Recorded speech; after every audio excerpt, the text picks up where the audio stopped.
Hello दोस्तों, welcome to my YouTube channel.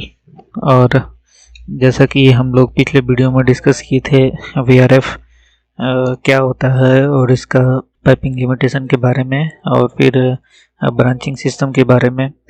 तो अगर आप इस चैनल पे नए हैं तो सबसे पहले चैनल को सब्सक्राइब कर लीजिए। आज का हमारा टॉपिक है, हम आज जानेंगे इंडोर आउटडोर यूनिट के मॉडल्स के बारे में कि कितने तरह का मॉडल होता है और क्या क्या कैपेसिटी होता है इंडोर आउटडोर का, तोशिबा का। उसके बाद उसका बेसिक सिस्टम कॉन्फ़िगरेशन के बारे में जानेंगे कि कैसे कनेक्ट करते हैं इंडोर आउटडोर यूनिट को। उसके बाद नेक्स्ट होगा हमारा कि अब maximum number of connectable indoor unit, कि एक आउटडोर यूनिट से जो भी आप सेलेक्ट कर रहे हैं तो उससे maximum number of indoor unit connect कर सकते हैं कितना। और उसके बाद फिर होगा हमारा रिमोट कंट्रोलर के बारे में जानेंगे, क्योंकि रिमोट कंट्रोलर भी इम्पोर्टेंट है। तो इंडोर आउटडोर मॉडल्स के बारे में डिस्कस करने से पहले उसका नोमेनक्लेचर के बारे में जान लेते हैं कि किस तरीके से इसका नोमेनक्लेचर किया जाता है। तो मान लीजिए इस तरीके से आपको मॉडल मिलेगा, जैसे MM-Y। फिर MM-Y का मतलब होता है आपका मल्टी मॉड्यूलर सिस्टम। जो भी इसका सुपर मल्टी मॉड्यूलर सिस्टम होता है SMMS और SMMS-I, और अभी तो 7 सीरीज चल रहा है। तो उसी तरह M का मतलब होता है आपका single multi unit no mark combined model unit. AP का मतलब होता है आपका रेफ्रिजरेंट। फिर ये सिंबल जो दिख रहा है इसका मतलब है कैपेसिटी रैंक HP। यहाँ पे जो भी आपका दिखाएगा वो HP में होगा, जैसे AP के बाद। उसके बाद यहाँ पे जो डिजिट होगा वो कैपेसिटी रैंक HP हो गया। उसके बाद यहाँ पे सिंगल मॉडल, 1 स्टैंडर्ड मॉडल और 2 हाई एफिशिएंसी मॉडल। अगर 0 है तो सिंगल मॉडल हो गया, 1 है तो स्टैंडर्ड मॉडल हो गया और 2 है तो हाई एफिशिएंसी मॉडल हो गया। सेम अगर H है तो हीट पंप और T है तो कैपेसिटी वेरिएबल यूनिट हो गया उसका। और 8 का मतलब ये 3 फेज पावर सप्लाई होता है। तो आइए स्टार्ट करते हैं मॉडल के बारे में। तो जैसा कि यहाँ पे आपको दिखा रहा है, जो आउटडोर यूनिट होता है सिंगल यूनिट जो 5 HP से लेके 16 HP तक होता है, तो तोशिबा में सिंगल यूनिट का। अगर आप कम्बिनेशन आउटडोर का बनाना चाहते हैं, जैसे 1 हेडर फिर फॉलोअर तो कम्बिनेशन का जो मॉडल होता है वो स्टार्ट होता है 18 HP से लेके 48 HP तक होता है। अब यहाँ पे जैसे दिया हुआ है MMYP MAP, जैसे कि वहाँ पे यहाँ पे 05 का मतलब कैपेसिटी रैंक जो दिया हुआ था, कैपेसिटी रैंक HP में दिया हुआ है। जैसे वहाँ पे 5 लिखा हुआ है तो 5 HP हो गया वो। यहाँ पे 5 लिखा हुआ है 5 HP। उसके बाद 1 हो गया तो स्टैंडर्ड यूनिट हो गया, स्टैंडर्ड मॉडल HT का हो गया, हीट पंप। उसके बाद 8 हो गया आपका 3 फेस हो गया सप्लाई। तो इस तरीके से आपका 5 HP का जो आउटडोर यूनिट है उसका कैपेसिटी कूलिंग कैपेसिटी 14 किलोवाट है और हीटिंग कैपेसिटी है 16। और number of connectable indoor unit, जो 5 HP का यूनिट है उससे हम 8 इंडोर यूनिट कनेक्ट कर सकते हैं मैक्सिमम। अगर मान लीजिए अगर 5 को डिवाइड कर दीजिए 8 से, या फिर जो भी छोटा छोटा कैपेसिटी का इंडोर यूनिट हम लोग कनेक्ट करते हैं, वैसे ही 6 HP से आप 10 इंडोर यूनिट कनेक्ट कर सकते हैं। जैसे 16 HP का, जैसे MMY MAP 16 दिया हुआ 16 HP। उसके बाद 04, उसके बाद हीट पंप 04 का मतलब क्या होगा आप यहाँ पे देख लीजिए। 0 का तो मतलब हो जाएगा आपको सिंगल मॉडल। उसके बाद डेवलपमेंट सीरीज 9 है यहाँ पे। फिर आपका कम्बिनेशन ऑफ आउटडोर यूनिट, अगर आप कंबाइन बनाना चाहते हैं, अगर आप 18 HP अगर आपका सिलेक्शन आता है तो 18 HP में आप देखेंगे 18 HP का मॉडल नेम जो होता है MMYAP 18। फिर 14 HT, ये हीट पंप हो गया, स्टैंडर्ड मॉडल दिया हुआ है इसका। और इसका टोटल जो कूलिंग कैपेसिटी होगा वो 50.4 और हीटिंग कैपेसिटी 56.5। और इसका जो कनेक्शन बनेगा कंबाइंड आउटडोर यूनिट का वो होगा आपका 10 HP और 8 HP। तो एक 10 HP का आउटडोर होगा, एक 8 HP का। तो इस केस में 10 HP का जो आउटडोर होगा वो हेडर होगा और 8 HP का जो आउटडोर होगा वो फॉलोअर होगा।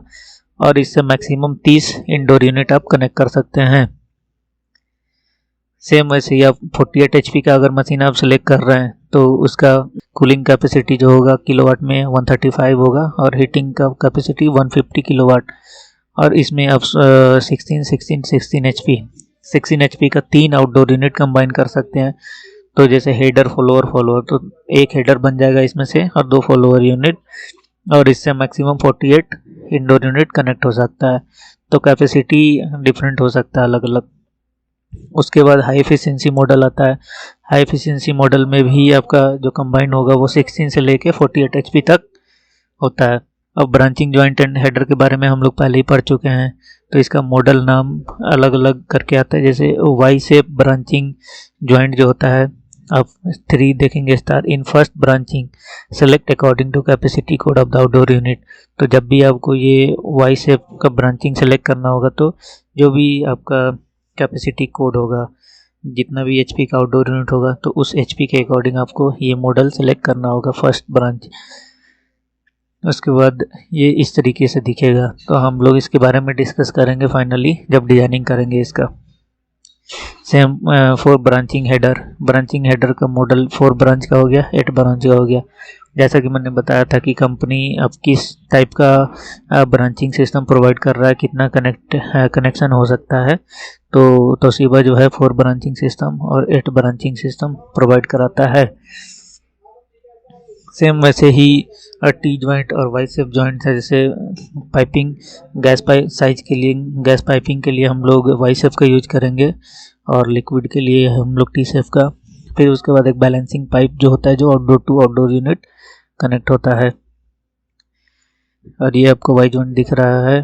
फिर आपका जो VRF सिस्टम होता है वो 2 टाइप का आता है, एक तो हीट पंप होता है और एक कूलिंग ओनली होता है। जैसा कि हम लोग पहले डिस्कस किए थे, अगर HT रहता है, H का मतलब हीटिंग होता है, अगर कूलिंग ओनली में ये T रहता है, H नहीं रहता है। तो स्टैंडर्ड मॉडल जो है वो जैसा कि 5 HP से लेके 16 HP तक आता है, और उसके बाद 18 HP से लेके 48 HP तक कंबाइंड यूनिट आता है। कंबाइंड यूनिट में नंबर ऑफ यूनिट्स 2, उसके बाद यहाँ से 3।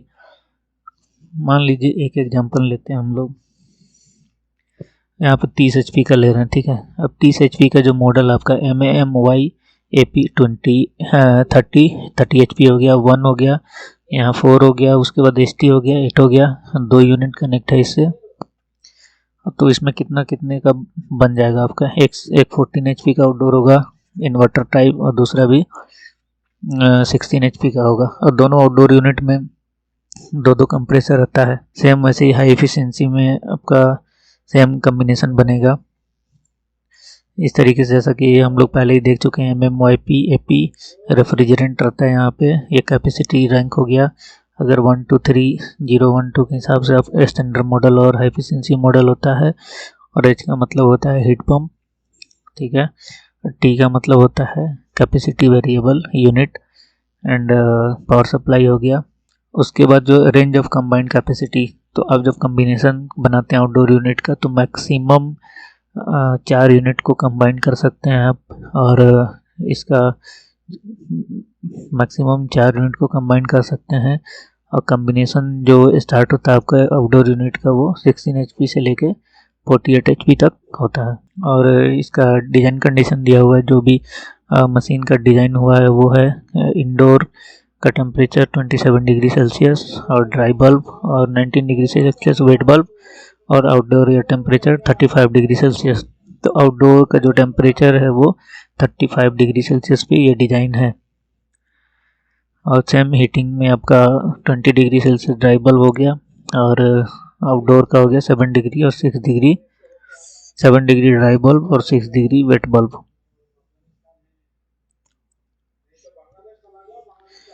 उसके बाद आप देखेंगे यहाँ पे सेम कूलिंग ओनली के लिए भी, कूलिंग ओनली में इसमें भी आपका स्टैंडर्ड यूनिट जो होता है वो 16 HP तक होता है स्टैंडर्ड यूनिट। उसके बाद 18 HP से लेके 48 HP तक होता है कम्बिनेशन वाला।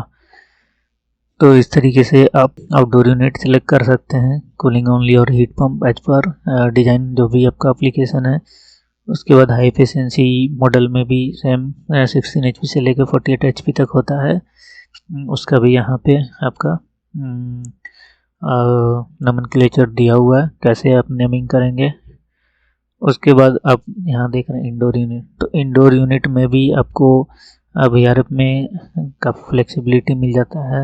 आप कई तरह का जो अपीयरेंस आप देख रहे हैं इंडोर यूनिट का, जैसे ये 4-वे कैसेट यूनिट दिख रहा है, ये आपका 4-वे कॉम्पैक्ट एसी। अगर मान लीजिए ग्रिड सीलिंग आपका 600 बाई 600 है, तो ये कॉम्पैक्ट एसी लगा सकते हैं आप 4-वे का।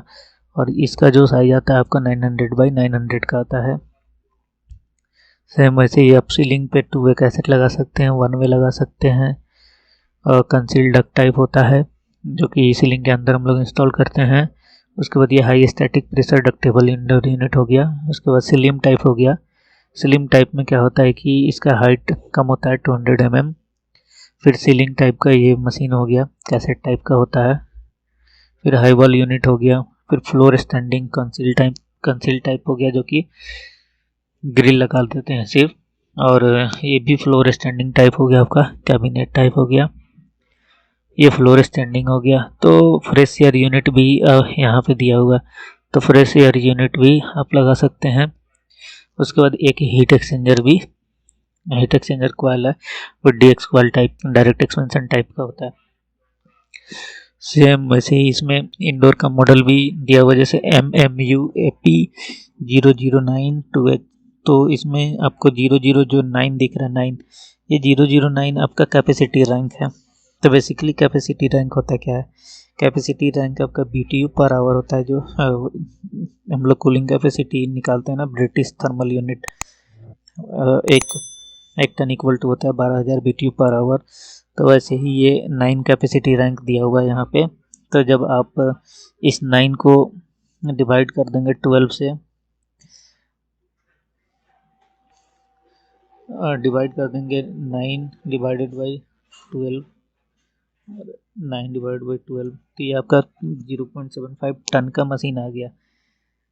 तो फिर ये कैपेसिटी रैंक तो BTU हो गया, कैपेसिटी कोड आपका HP होता है, हॉर्स पावर। तो 1 टन इक्वल टू होता है आपका 1.25 HP, और फिर 1 HP इक्वल टू होता है 0.8 टन। अब मान लीजिए इस टन को हम लोग HP में चेंज करना है, तो कैसे करेंगे? डिवाइडेड बाई 0.8 कर देंगे। ये कितना आ गया? 0.93 अप्रोक्स 1 HP का मशीन है ये। और फिर इसका कूलिंग कैपेसिटी आपको किलोवाट में 2.8 है, और हीटिंग है 3.2।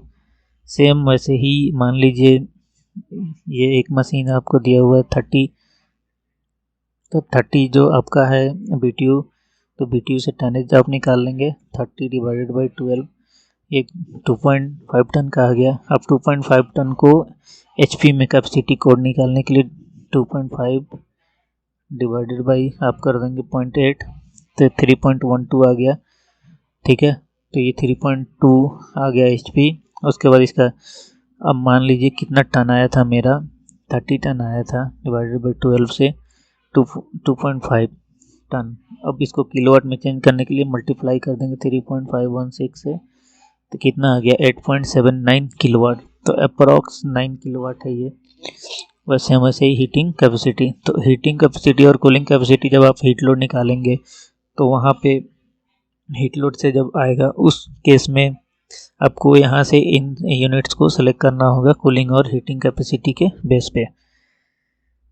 वैसे ही अगर आपको डक्टेबल यूनिट कनेक्ट करना है, तो डक्टेबल यूनिट का स्टार्टिंग टनेज होता है, मान कितना दिया हुआ है ये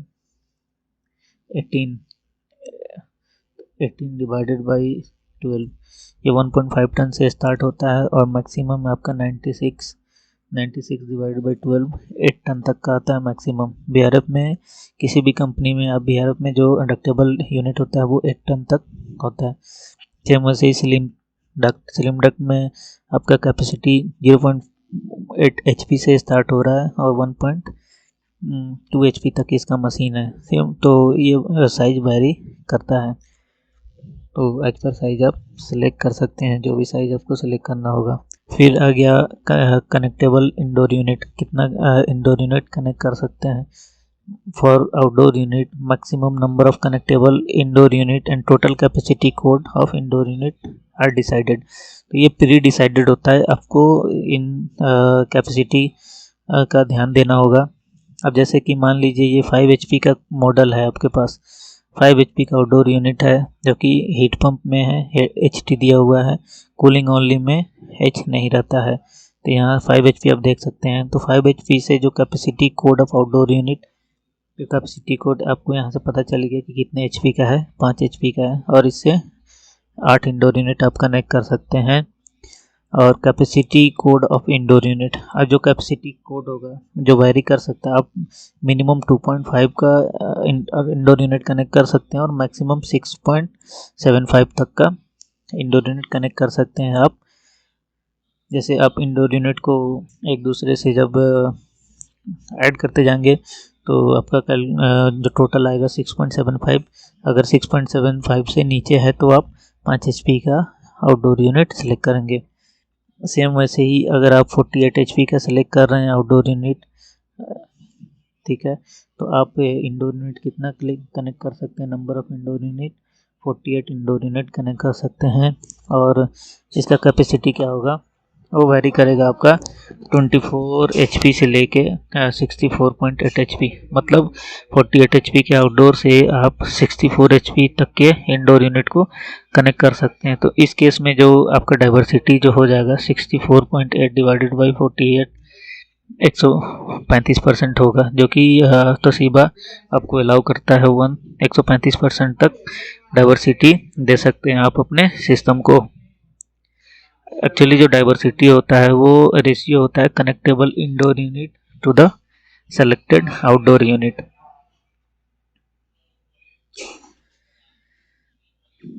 तो ये अब हमारा मॉडल था number of connectable indoor unit, और उसके बाद एक और चीज़ बच गया हमारा बेसिक सिस्टम कॉन्फ़िगरेशन।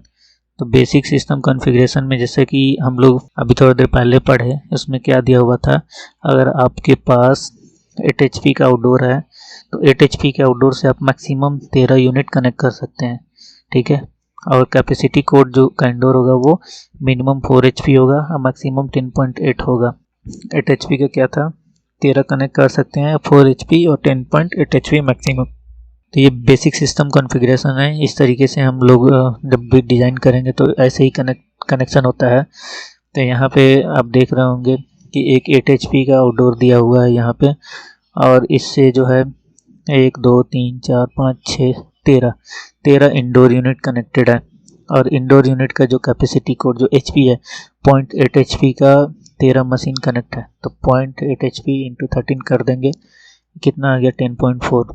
तो मैक्सिमम क्या बोल रहा था यहाँ पे 10.8 आप मैक्सिमम कनेक्ट कर सकते हैं, लेकिन हमारा टोटल कैपेसिटी रन कितना हो रहा है 10.4, तो ओके है। और नंबर ऑफ इंडोर यूनिट भी 13 है, तो 13 मैक्सिमम है। तो सेम जब भी आप इस तरह का स्कीमेटिक डायग्राम बनाना पड़ेगा डिजाइनिंग के लिए, अब 0.8 अब 0.8, अब दोनों इन मशीनों को मैंने ऐड किया तो कितना हो गया 1.6, और फिर 1.6 में 0.8 कल ऐड करेंगे, 1.6 प्लस 0.8 कितना हो गया 12.4।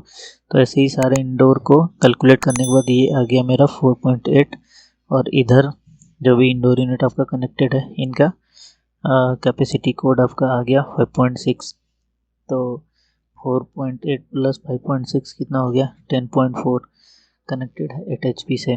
तो अब कोई बोलेगा इसका डाइवर्सिटी कितना हुआ, तो डाइवर्सिटी निकालने के लिए आपको connected indoor unit capacity code divided by outdoor unit capacity code, ये 1.3 मतलब 130% इसको बोलेंगे हम, 130% है डाइवर्सिटी कनेक्शन रेशियो।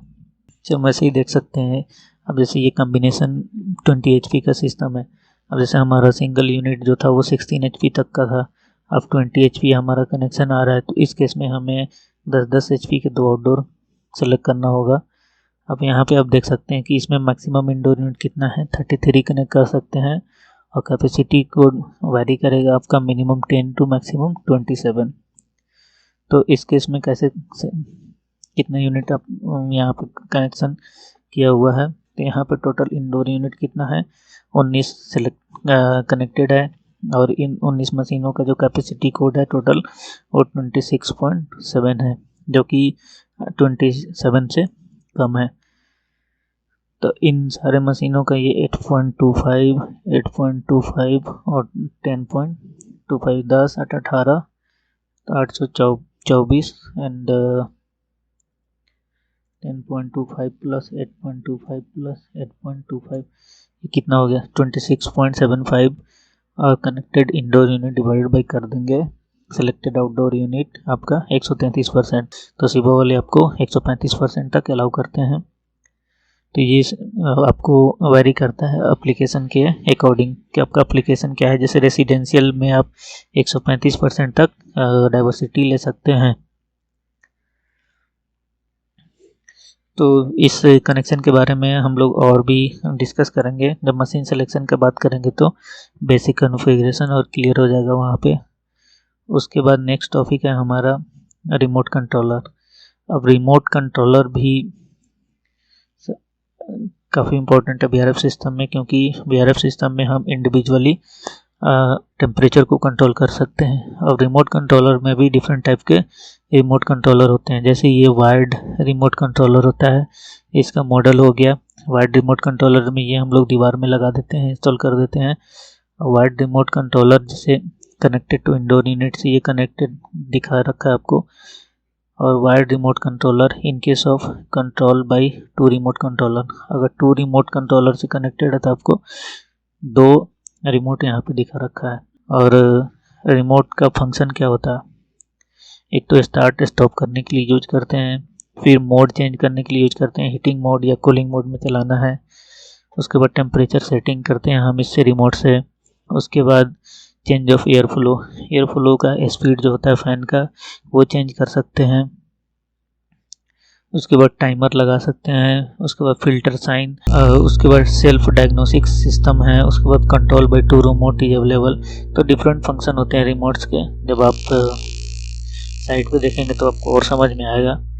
उसके बाद फिर नेक्स्ट आता है आपका सिंपल वायर्ड रिमोट कंट्रोलर। ये सिंपल वायर्ड रिमोट कंट्रोलर होता है, जो कि ये 2 रिमोट वायर कंट्रोल सिस्टम हो गया, ये सिंपल हो गया। इस सिंपल में क्या होता है कि नॉर्मल फंक्शन होता है। आप तो स्टार्ट स्पॉट कर सकते हैं, स्टॉप टेम्परेचर सेटिंग, फ्लो को बैलेंस कर सकते हैं, और कोड डिस्प्ले जो भी आपका एरर कोड आएगा वहाँ पे डिस्प्ले होता है। फिर नेक्स्ट आता है आपका वायरलेस। जैसे वायरलेस हम लोग मल्टी स्प्लिट सिस्टम हो गया या फिर नॉर्मल स्प्लिट सिस्टम में हम लोग यूज करते हैं ये वाला वायरलेस। तो इसका भी अलग अलग मॉडल है, एज पर स्पेसिफिकेशन आप सेलेक्ट करेंगे रिमोट को। तो इसका भी फंक्शन सेम ही होता है। यहाँ पे इंडोर यूनिट में सेंसर लगा होता है, तो ये सेंसर बेस्ड होता है, तो वो सेंसर पे काम करता है। इसका भी फंक्शन वही है। उसके बाद ऑन ऑफ कंट्रोलर होता है। ऑन ऑफ कंट्रोलर का ये मॉडल दिया हुआ है। जैसे आप यहाँ से कंट्रोल कर सकते हैं total number of indoor units कितने कनेक्टेड है आपके। तो मान लीजिए आप 6 और 7 कोई भी इंडोर यूनिट बंद करना चाहते हैं तो यहाँ से बंद कर सकते। ये आपको सिग्नल देगा आउटडोर यूनिट को। फिर आउटडोर यूनिट से जो कम्युनिकेशन केबल सिलेक्टेड जो होता है हमारा, वहाँ से जो वो कंट्रोल हो जाएगा। से हेडर फॉलोअर में दिया हुआ एक यहाँ पे ऑन ऑफ कंट्रोलर है। फिर इंडोर यूनिट का भी ऑन ऑफ कंट्रोलर यहाँ पे दे रखा है। इससे क्या होता है कि आप इंडिविजुअली कंट्रोल कर सकते हैं up to 16 indoor unit.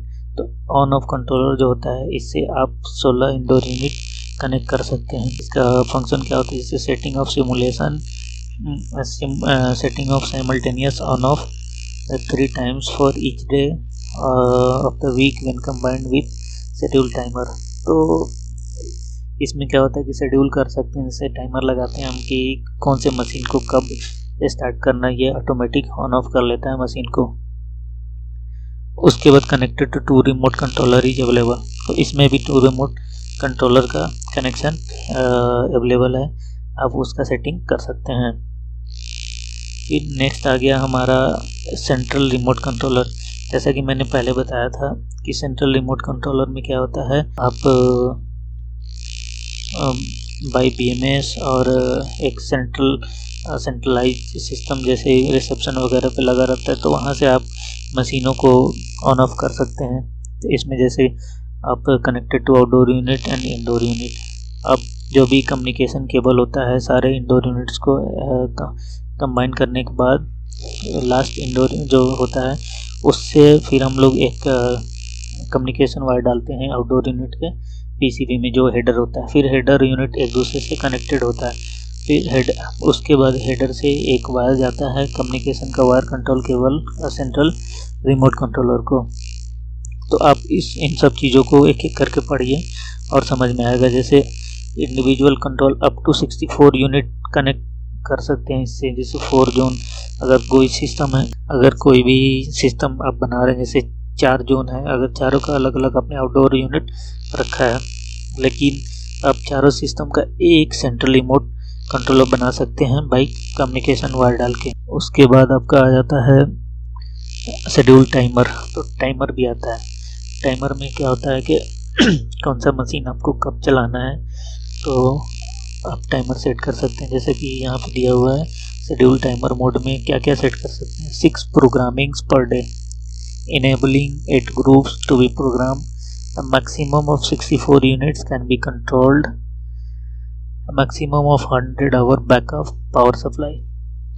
Weekly timer भी होता है। जैसे कोई मशीन हफ्ता दिन मैंने चलाया, फिर हफ्ता दिन के बाद अगला मशीन चलाना है, जैसे जहाँ पे आपका बैकअप यूनिट लगा होता है वहाँ पे ये रिमोट कंट्रोलर शेड्यूल टाइमर लगाते हैं। उसके बाद और भी डिफरेंट टाइप के रिमोट होते हैं। Remote controller wire with schedule timer, light vision plus remote controller. उसके बाद wired remote controller for air to air heat exchanger with DX coil system. जो डीएक्स कॉइल सिस्टम होता है आपका हीट एक्सचेंजर का, उसका रिमोट कंट्रोलर हो गया ये। और फिर उसके बाद तो आज का टॉपिक हमने डिस्कस कर लिया इंडोर आउटडोर मॉडल्स के बारे में, रिमोट कंट्रोलर के बारे में, बेसिक सिस्टम कॉन्फ़िगरेशन के बारे में, और number of connectable indoor units के बारे में कि एक आउटडोर यूनिट से कितना इंडोर यूनिट कनेक्ट हो सकता है। ठीक है, तो इस वीडियो में इतना ही। मिलते हैं नेक्स्ट वीडियो में। नेक्स्ट वीडियो में हम डिस्कस करेंगे इक्विपमेंट सिलेक्शन प्रोसीजर के बारे में। तो उसमें हम डिटेल में हम लोग डिस्कस करेंगे कि इक्विपमेंट कैसे सिलेक्शन करना है हीट लोड पे। मान लीजिए आपने हीट लोड निकाल लिया, तो अब इक्विपमेंट सिलेक्शन प्रॉपर कैसे कर सकते हैं इन ए प्रोफेशनल वे। ठीक है, तो इस वीडियो में इतना ही। मिलते हैं नेक्स्ट वीडियो में। Thank you so much.